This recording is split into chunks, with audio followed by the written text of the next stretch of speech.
Hello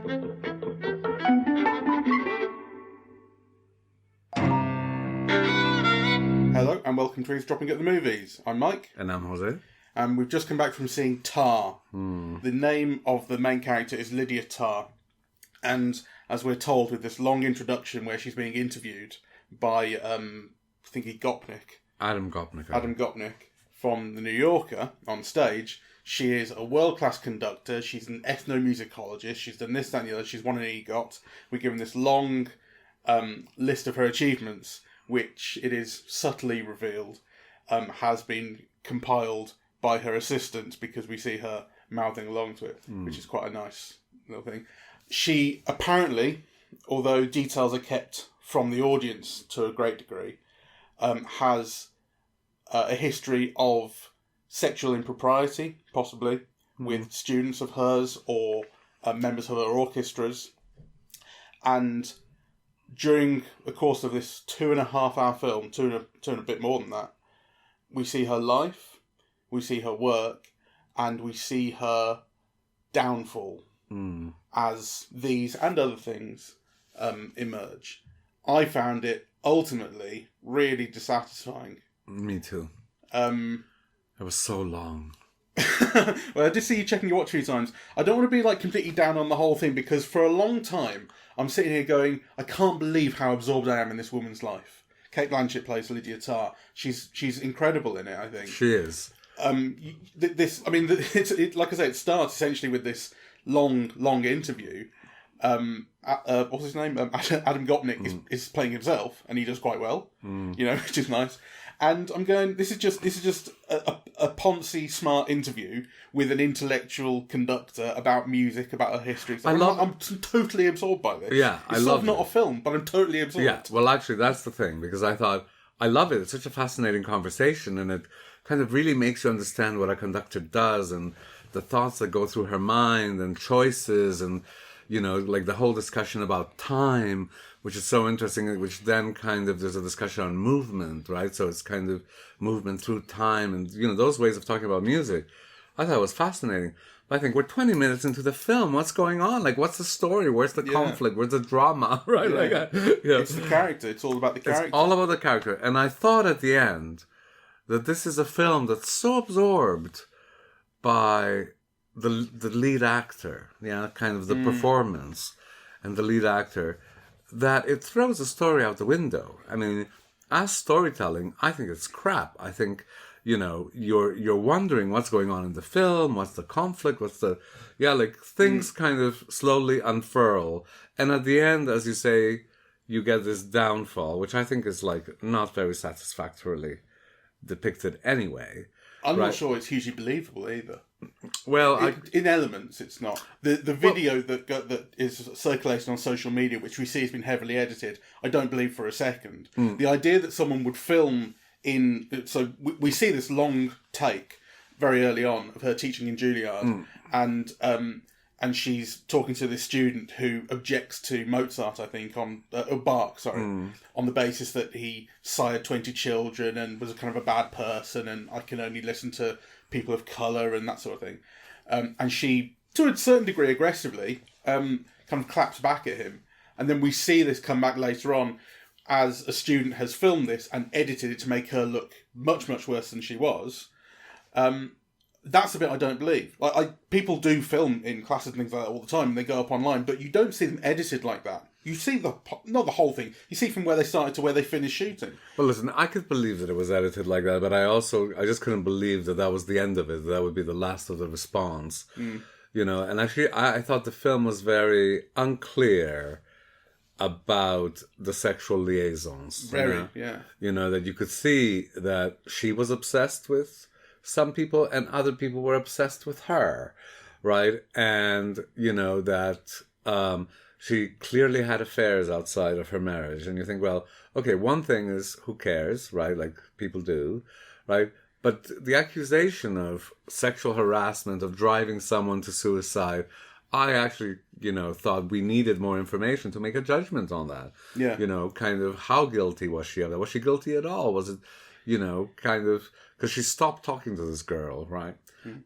And she knew that her assistant hadn't erased the messages and yet did nothing about it, right? And then her assistant is getting vengeance on her for not being given a job. I mean, it's a film that's very happy to leave things hanging and to assume that the ambiguity is satisfying or is the point. It's just not. When a film, like I said, I didn't know anything about this film before I went into it. I knew the title and that it had Cate Blanchett and Mark Strong in it. Mark Strong's in it so little that later on when he comes back, I'm like, oh yeah, he was in this. He's wonderful in it, though. Oh yeah, he's on the poster, but it's like, it's not a Mark Strong film, No. Well, is there such a thing as a Mark Strong film? I think there are films with Mark Strong in them. Fair enough. But he's even in those films more than he's in this. Anyway, I knew nothing. And so, as you said, I start off going, what is this? And then after coming out of the film, I look it up and I see the first line is psychological drama, psychological thriller or psychological drama on like the Wikipedia page, and that's how people are describing it.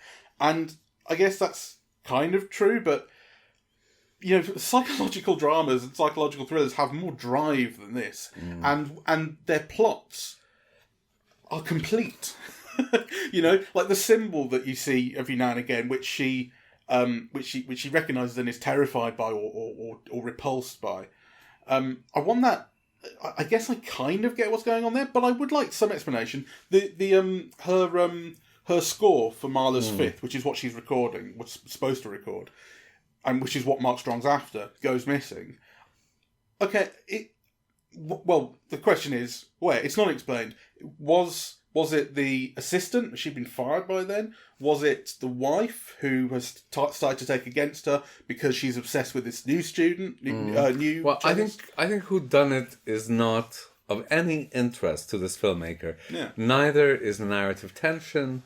Neither, frankly, is storytelling. Or if it is, he's doing a really crummy job of it. I think it's all about the character and about her interiority, because actually you also know very little of her outside of her being an orchestra conductor, and a lesbian in a particular current relationship, right? Because actually, at the end, when she goes back to the family home and you have her brother talk to her and you think, well, she invented herself or whatever. Well, it would have been interesting to have that earlier on, or at least some hint of that. So I just think it's very, very poor storytelling, frankly. I think it's very poor filmmaking as well, It's a film that has not replaced its lack of interest in telling a coherent or complete story with an interest in making it atmospheric. Or, you know what I mean? It is lacking in all sorts of ways. And it is... The reason to keep watching is Cate Blanchett, I think. Who is mesmerizing, as soon as she begins to conduct, or actually just speak, or even explain something. I mean, and kind of maneuver herself in about 4 or 5 languages, because she speaks in Italian, in English, in French, in German, right? Like, I thought that was kind of, and making things understandable. I mean, whatever clarity you have from the film comes from her, and not the filmmaking. I think it's a really self-indulgent film. It's 2 hours and 40 minutes long, in which for long stretches of time, nothing happens except Cate Blanchett. Yeah. Which is not nothing. I'm not minimizing that.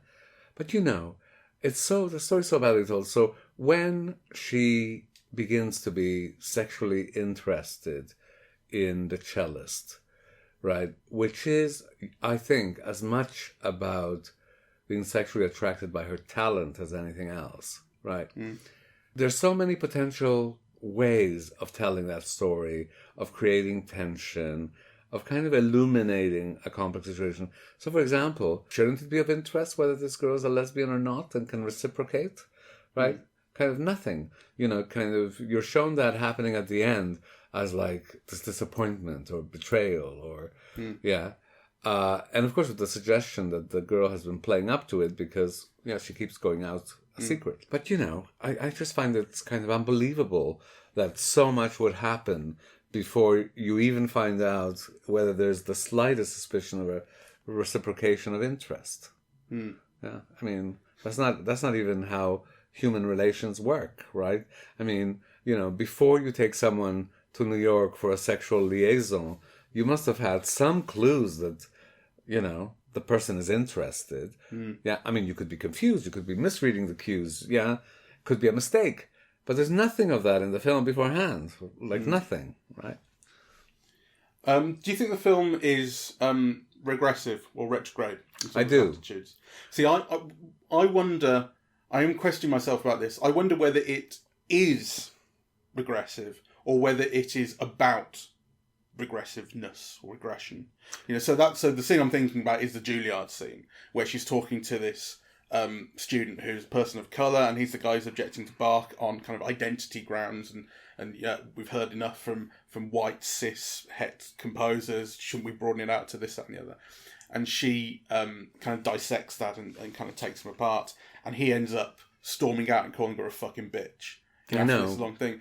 And so this guy is basically made out to be like the most fragile, thoughtless sort of kid.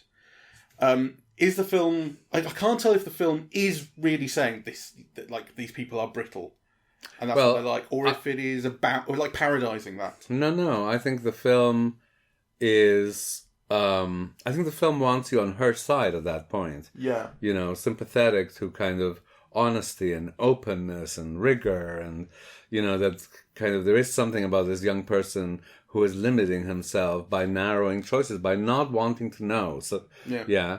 One of the greatest composers of all time on the basis of whatever he's been told about him.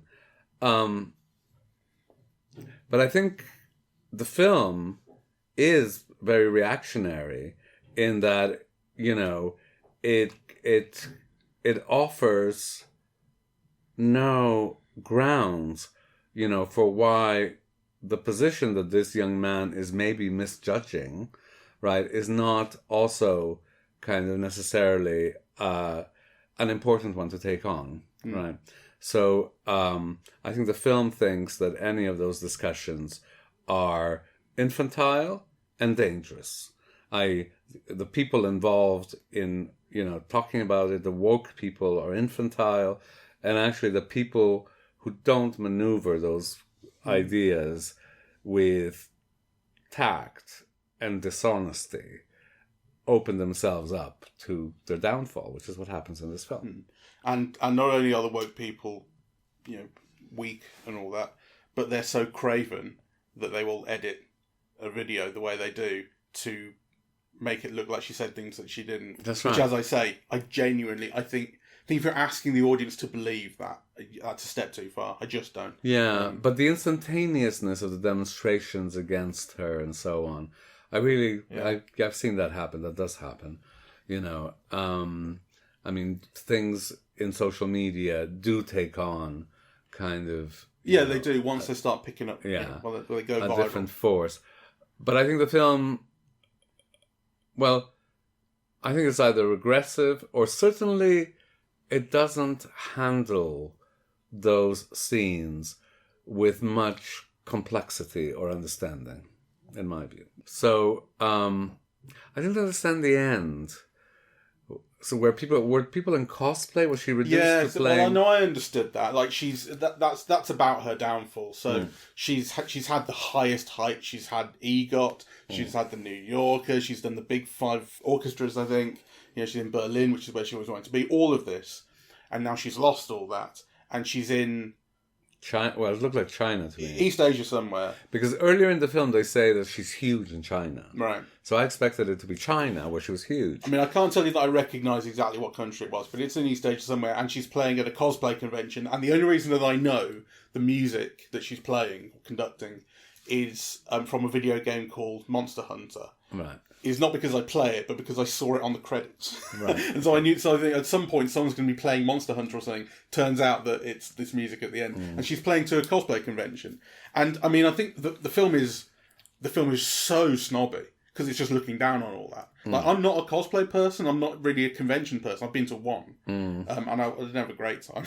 But like, these people are having shitloads of fun, enjoying really powerful music. That's it's not Bach, it's not Beethoven, it's not all the other members of the canon that this film, wants you to value. But but it is really powerful. And the film is saying, no, this is the worst. Look where she's fallen. And I'm not saying that like it's the same status as conducting the Berlin Philharmonic. It's clear, but it's either about the tragedy of where she's fallen, or it's about the comedy of where she's fallen. But either way, it's an insult, really. Well, and also you don't have much tragedy and you don't have much comedy in this film. I think to me, what symbolizes the film and the problems with the film is the credits. I told you at the beginning of the film, it really annoyed me to see the credits at the beginning of the film. Yeah, so we should explain the opening of the film has all of the credits. I think minus the actors, all of the credits, they come up at the start. So instead of just leaving at the end, you sit through them all and there's a bit of music playing. And all in really small lettering. So you have like second boom operator and that kind of credit, right? Yeah. Which I think is all about the filmmakers. And I think in some ways, good on you. If you want to be grateful to your cast and your crew and your thousands of producers, I understand that as a filmmaker, you get the film made because those hundreds of thousands of, or hundreds or thousands of people contributed to it. Yes? But this is not about you. This is about the audience. Yeah. I think, the opening credits are about the audience. They're not about the filmmakers, right? And I thought it was like so disdainful to make the audience sit through I don't know how many titles of really small lettering with 50 people on each title. To be fair, if they were bigger lettering, think how much longer it would take. Well, but it's besides the point. The audience doesn't need to know that. Yeah, well... at the beginning of the film.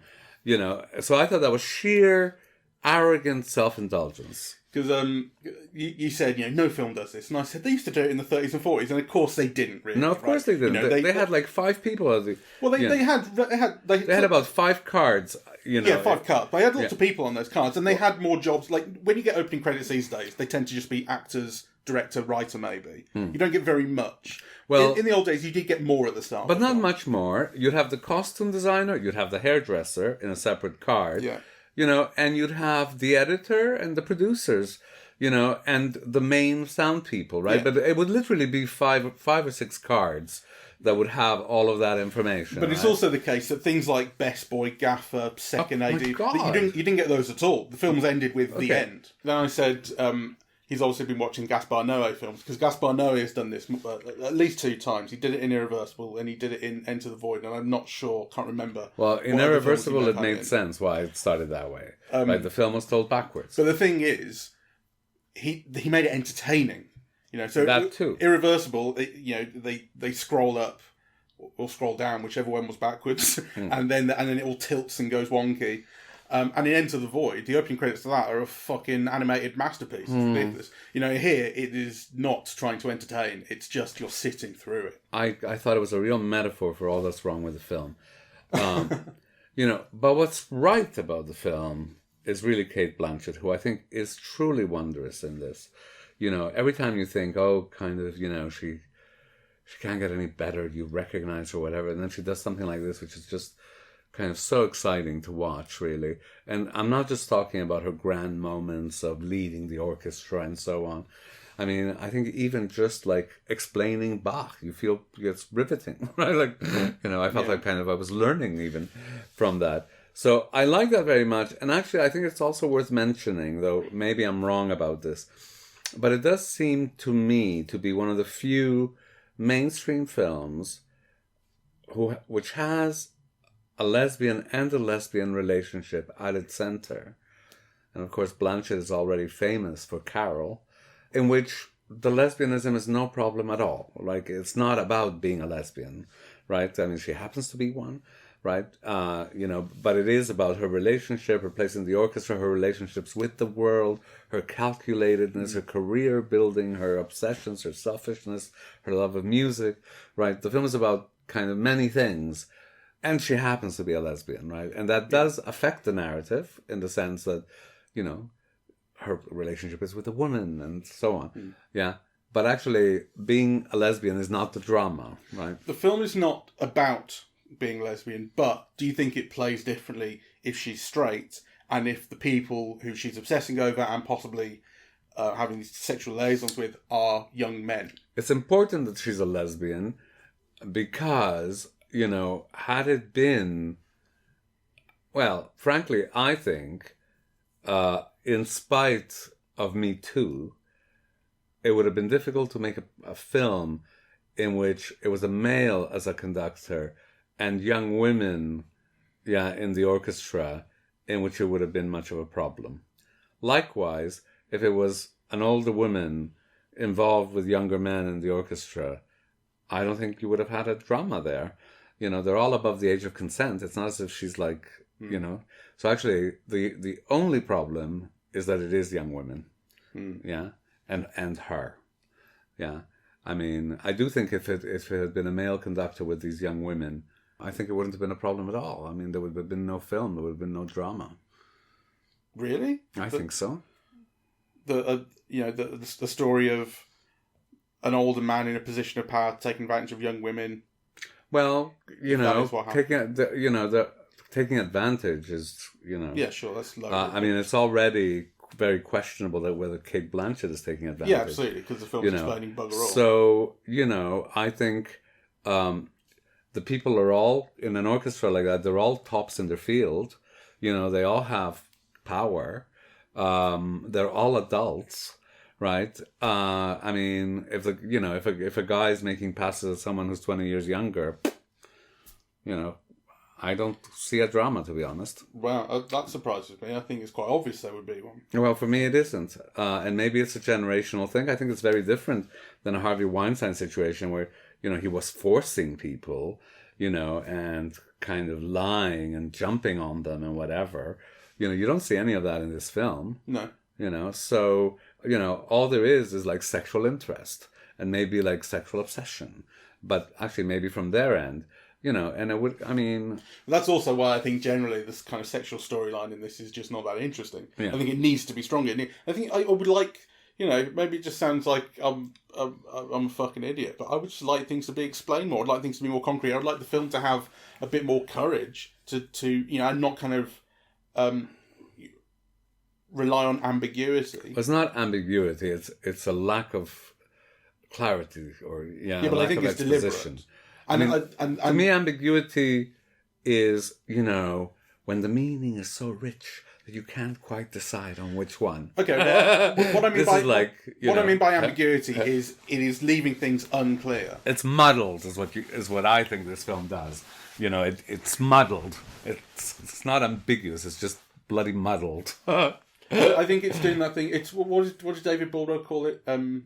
Strategic ambiguity, where you don't want the audience on either side. You want them to be able to make up their own minds. You don't want to turn people off, or whatever it might be. There's an element of that here. Well, but you've got to give people more information than this film gives you. Yeah. To create. Well, strategic ambiguity, as David Baldock describes it, he's not complimentary about it. Like, he's talking about it as a kind of a get-out clause for filmmakers. They say, we're just presenting this, we hold our hands up, we don't have a point of view. I want my filmmaker to have a point of view. And just to get back to your point, I feel, that this question of sexual intrigue, of politics, of an orchestra, if the character hadn't been a lesbian, I really think there wouldn't have been any drama. And not just because of the way that the different sexual liaisons are perceived in relation to gender and sexuality, but because of the fighting of all the political battles within an institution are also inflected with gender. Yeah. So... I would like it to be smarter about music, in a way. I think you're right when you talk about, particularly that opening scene or early scene where she's being interviewed by Mr. Gopnik, that some of the things she says are fascinating about conducting and that sort of thing.